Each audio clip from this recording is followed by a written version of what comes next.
Hello everyone, welcome back to the channel. Today, I know I'm a little late, but we're going to do the Vinyl Tag 2025. I have never done the yearly Vinyl Tag before, actually. I've always been like this close to doing it, and then I don't. And yeah, I'm doing it this time, why not? So we'll start off with the first question. Best purchase of 2024, new or old? I'm going to show new and old. July. Mono promo. Of course you guys know this one. I've been talking about it like crazy. But yeah, definitely the best purchase I had in 2024, no doubt about it. A ridiculous record that I just can't believe that I own. And I'll show you the mono promo label. Super clean copy. It's like, I still don't believe I have this. Just could not be better than that. And then with the new, I'm not too much of I don't really get excited about too many new releases. But this one, I had my eyes on for months, waiting for this press to come out. Fraction Moonblood. This is the red vinyl, Noble Records exclusive. But this is an incredible record. In my opinion, I think this is just great. I know it's a little bit mixed reviews, but I think it's just absolutely incredible. And it's hard to believe that this came out as some little private press. Like, it's just mind-blowing music. This one spent a lot of time on the turntable. Really love it. Next question. 50 years later, the best album from 1974. I'm going to show one from 75, because that makes more sense to me. Is it Wish You Were Here? It's gotta be, right? This is such an incredible record. Someone commented that I don't talk about Pink Floyd that much. That's because I already have all the records, except for a couple. And I'd love to get like upgrades to original copies of certain stuff and all that. But yeah, this is just, oh my god. Of course, Shine On You Crazy Diamond, Have a Cigar. Like, I love this album to death. I just spin it, all the time, really. This is my mom's copy, actually, from back in the day, which is really cool, I think. But yeah, that would be my pick from 75, because I don't know that a better record came out that year than Pink Floyd's Wish You Were Here. Incredible stuff. What a way to follow up Dark Side of the Moon, Next, an album that defines a genre. I don't know why I picked this, but this is the first thing that came to mind. Parliament, Mothership Connection. This is like funk to me. Like, this is just what funk is. Amazing stuff. I've been watching some interviews. They just popped up in my Instagram feed of George Clinton talking about the creation of some of these songs, like P-Funk and Give Up the Funk, sorry. P-Funk, Wants to Get Funked Up, Give Up the Funk. Handcuffs is such a good track. This is just funky greatness. And this is a really nice, really clean US copy in the shrink. On Casablanca. But yeah, that's my pick for album that defines a genre. Next question. Best band from your home country. This is so tough. There's so many bands from the US. But I saw a list of bands from the US, and this one immediately kind of jumped out at me, and I was like, that's probably my answer. I don't know. It's hard to pick, but The Doors, man. I love The Doors. I love every single one of their records, with Jim Morrison, at least. And, yeah, I remember hearing this for the first time, too, and just loving it. So good. Break On Through the Other Side, The End, crazy. Light My Fire, great song. The Crystal Ship, though. But yeah, The Doors just have incredible albums, and they're just so good. And yeah, definitely, probably, I don't know. It's very hard to pick a favorite US band. Like, I thought of the Byrds, I guess, but I don't really listen to the Byrds anymore. And CCR, I used to love CCR. I definitely could have picked them. I saw John Fogerty last year. It was great. But yeah, I went with the Doors. Next question is an artist that you miss dearly. Now, I'm too young for this question, and the music I listen to is too old. Because like I don't remember having most of the artists that I like around at all, you know. Um, but if there was an artist that I wish like stayed alive and made some more records, I think this is the one, Jimi Hendrix.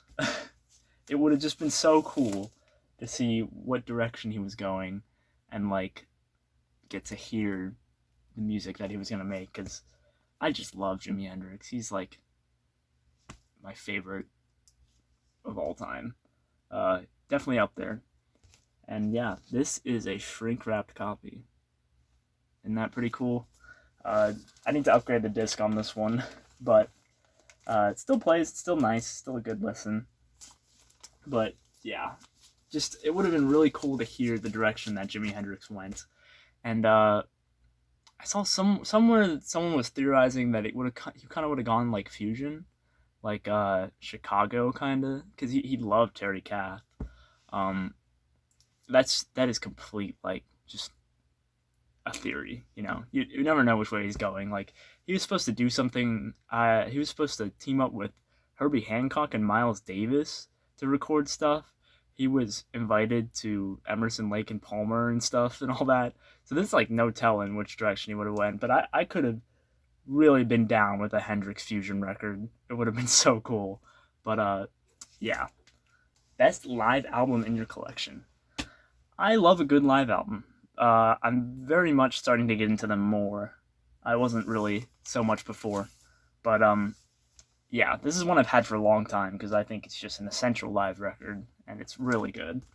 The Who live at Leeds starts off with the Young Man Blues. Just incredible energy on this record, and Keith Moon just kills it on the drums. Comes in this like manila folder that's supposed to look like a bootleg, all that stuff. This copy's got like all of the inserts, and I bought it for like $2 at a yard sale. But yeah, this is just such an incredible record. And there's an expanded edition, which is like a 3 LP thing. But that one, they got the whole Tommy on there, and it's just unreal. Like, I love Tommy so much. Probably more than the average person. It's just something about it. It's just so good. Love it. But yeah, it's a really great live record. Your partner just dumped you. What album are you putting on? I don't really like this question because I don't even want to think about that. Like, that would be probably the worst day of ever. This is an album that I put on when I'm like overwhelmed, which doesn't make any sense. This is a weird record to put on when something is overwhelming, because the music itself is kind of overwhelming. But I don't know. Here it is, Silver Apples. I recall putting this on when I was like super upset about something once, and it helping in some weird way. I don't know. Don't ask me. But yeah, it's got this insert. Pretty cool. And it's an original US press. I remember buying this. This is the first time I spent $50 on a record. I dropped it on this record, and I was like, wow, I'm never doing that again. That's a lot of money. But yeah, got a really good deal on it still, because like this one shot up in price. But this is a pretty decent disc. Next question is the best sounding drums on an album. This was an easy pick. Came straight to my mind. The first record I thought of with this question, Moving Pictures by Rush. Like, come on. Is there a better answer than that? Because, my goodness. Neil Peart, the legendary drummer, might be my favorite, probably. He's probably the best drummer, in my opinion. This is a Japanese press that my dad had in his collection that he passed down to me. Tom Sawyer has that drum solo. Red Barchetta, great track. YYZ, of course. Limelight, at the end, he just goes crazy. The Camera Eye, their last song, it's over 10 minutes. Vital Signs, Witch Hunt, just incredible record. And I listened to this a lot this year. But yeah, this is my pick. Easy pick for best sounding drums on a record. Great production. Love it. All right, the next question is your favorite artist who is a member of 2 or more bands. This is kind of a left field pick too, but I don't know. I didn't want to have like Eric Clapton or Paul McCartney or whatever is my answer, because I feel like everyone would have that. Steve Hillage, he's great. He was in Arzachel and Gong in a band called The Con, and he had a solo career, and this is a great record. Fish Rising, it's a great like progressive rock musician, and he could just shred. an unbelievably good guitar player. Love him so much. But yeah, he's just amazing, and Arzachel is like top of my want list, you know. But yeah, if you're gonna check out one of his solo records, I'd say Fish Rising is his best one. Next question is Beatles or Stones. There's like no contest for me. I love the Stones, don't get me wrong, and they have tons of great albums, but you can't beat the Beatles. In my opinion, the greatest band ever to exist. They're the reason why I do any of this. The reason why I'm a musician in the first place. The reason why I'm listen to all these records and do all that stuff, like psychedelic music, all that stuff. It's the Beatles. That's why, you know, they're the reason for everything. The next question is, you found a bag of weed. What are you going to listen to? So I will not comment on whether or not I partake in the weed substance, but this came to mind. The White Album.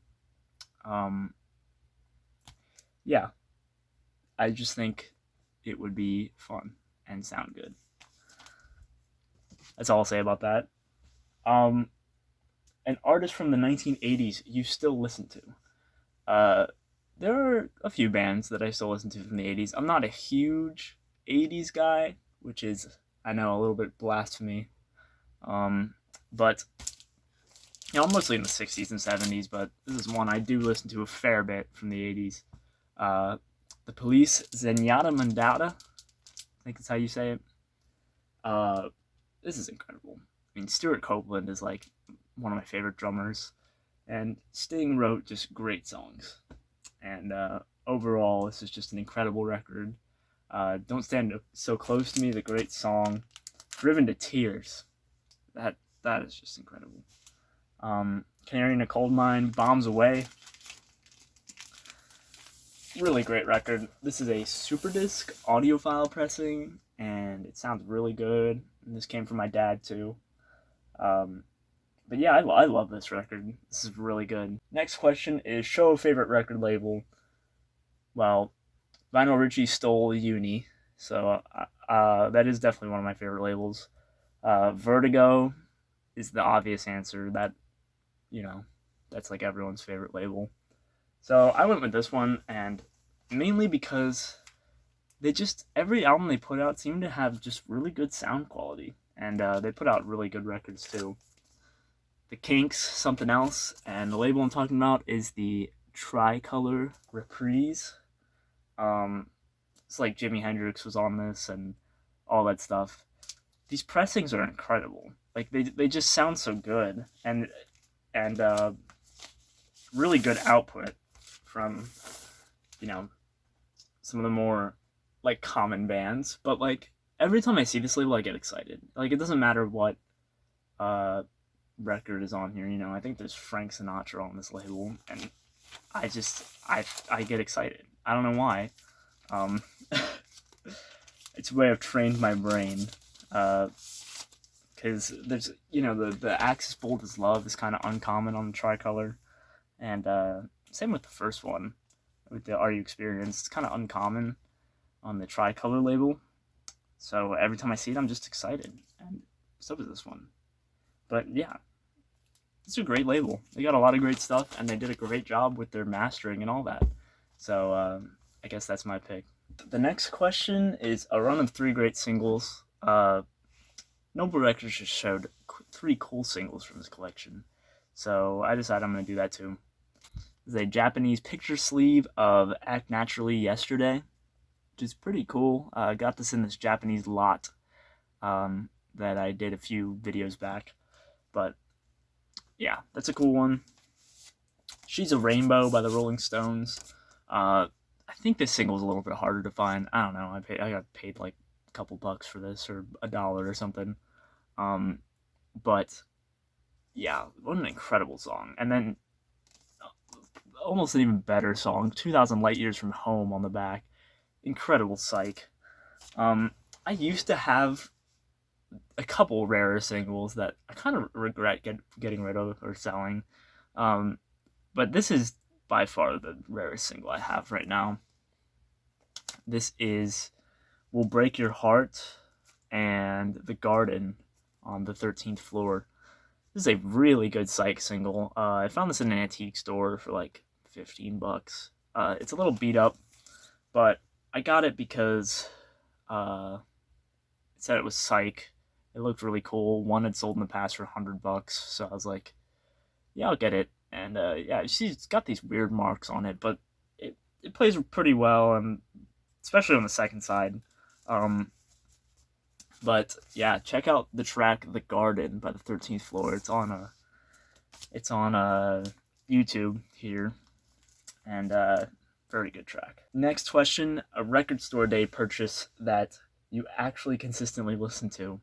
I don't really partake in record store day. It's just not really my thing, with the whole new vinyl and stuff. If I'm out shopping on record store day, it's probably because I didn't know it was record store day, or because shops put out a lot of used goodies that day sometimes. But I listen to this all the time. This is Tomorrow. This is a mono press on this super cool vinyl. But yeah, this is a record store day release. I did not get this on record store day. I think this came out in 2015, which is like years before I started collecting records. But yeah, this is incredible. Just an amazing record. Features Steve Howe from Yes, as you know, and it's splattered, so cool. But yeah, I'd love to track down an original copy of this. I found this in an antique store, weirdly enough, and I paid like $17 for it, which at the time was a really good deal. I think it's still a really good deal. But yeah, it was so worth it, because this is just an incredible record. Love it so much. You can be reincarnated as any artist, dead or alive. Who is it going to be? I picked this artist because I just want to get into his head for a day, and see what he was thinking, because he very much intrigues me. My pick is Bob Dylan. I just would have loved to be in his head for a day, just to see how he saw the world, because he wrote it down through these songs in such a unique way, and I'm just curious to what was going on in there. I just watched the Timothy Chalamet, A Complete Unknown. Is that what the film's called? No Direction Home. One of those two. I really liked the movie. I thought it was great. I used to think he was the coolest guy ever. But he's an oddball, and I'd love to get into his head. An album you never tire of. I cannot tell you how many times I've heard this album. It's got to be in the thousands. This is one of my favorite albums, and I listen to it all the time. And I know I've talked about the Beatles a lot in this video, so any Beatles haters, I'm sorry. But Abbey Road, like, I could hear this album at any moment and be just happy, I'll always be happy listening to this record. Just so great, There's not a bad moment on here for me, and I think it's just a masterpiece, and a good place to end their career. This album is like a masterpiece in like every sense, and one of my favorite records of all time, and yeah, I've heard it thousands of times. I know every moment of it, and I would never, ever be tired of hearing this. Just such a good, like, comforting listen. And the final question is, share your favorite VC channel. I always have such a hard time with this question. I would have been able to answer this question better like a year ago, but I kind of started taking more of a break from like watching YouTube and stuff, and I've just been getting busier, you know. So I don't really watch too much YouTube. There are like 4 that I watch pretty consistently. Noble Records. I'll watch any Noble Records video the instant he drops it. You know, I'm just a big fan. Psychedelic. I love Psychedelic. I pretty much catch up on everything he's done. Like, I may not watch it instantly, but I'll catch up on all the videos he makes. Lionel Richie is just such a fun watch. Always have a great time. Sublime Media. That's a great channel. They show a lot of really cool, like, European pressings because he's from Sweden, I believe. Matt Sands. Everyone loves Matt Sands, and he doesn't upload that often. When that top 10 finds of the year video comes out in like July, you know, that's always great. You know, that's a great watch. I just love the way their videos are put together. The psychedelic experience, you know, that whole thing. And then my friend Yesterday's Trips here on YouTube.